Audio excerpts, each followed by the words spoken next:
নমস্কার। আজ আমি বানিয়ে দেখাবো ছোলার ডালের মিষ্টি। এই ছোলার ডালের মিষ্টি করার জন্য আপনাদের নিতে হবে 1 কাপ পরিমাণ ছোলার ডাল।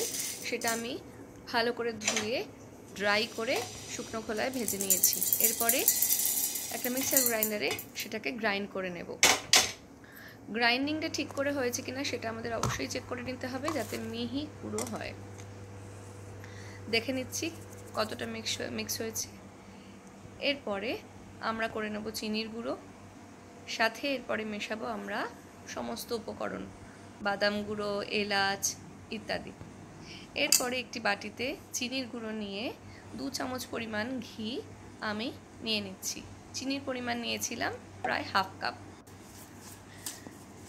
এরপরে এটা ভালো করে মিশিয়ে নেব। মিশিয়ে নেওয়ার পরে কিন্তু আমাদের দেখতে হবে একটা ফ্লাফি টেক্সচার এসছে কিনা। দেখুন আমি খেপে খেপে ঘি দিয়ে মিশিয়েছি। এরপরে দিয়ে দেব এর মধ্যে এলাচের গুঁড়োগুলো, তারপরেই দেব আমরা বাদাম কুচি।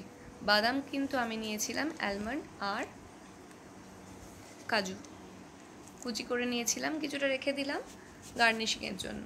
এরপরে দিয়ে দেব ছোলার ডালের গুঁড়োগুলো, রোস্টেড ছোলার ডাল। এরপরে ভালো করে মেখে নেওয়ার পরে কড়াইতে ঘি দিয়ে 1.5 কাপ মতন দুধ দিয়ে একটু বয়েল হয়ে গেলে পরে আমরা কিন্তু ওই চিনি, ডাল এবং বাদামের যে মিশ্রণটা আমরা করেছিলাম সেটা এর মধ্যে দিয়ে দেব।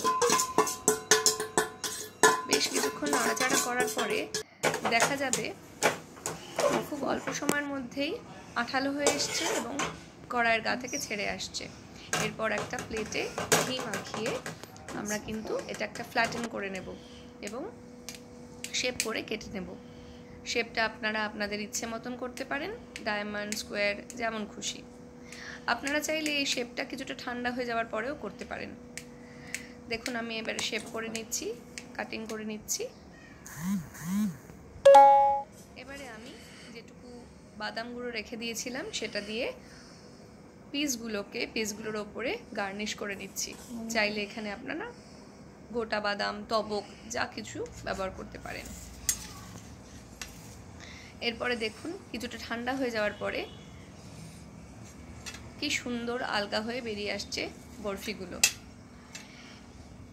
এই বরফিগুলো কিন্তু ভীষণ সুন্দর হয় খেতে, মুখে দিলে একেবারে মিলিয়ে যাবে। যদি মনে হয় অবশ্যই ট্রাই করবেন এবং জানাবেন কেমন লাগলো। অবশ্যই ট্রাই করবেন।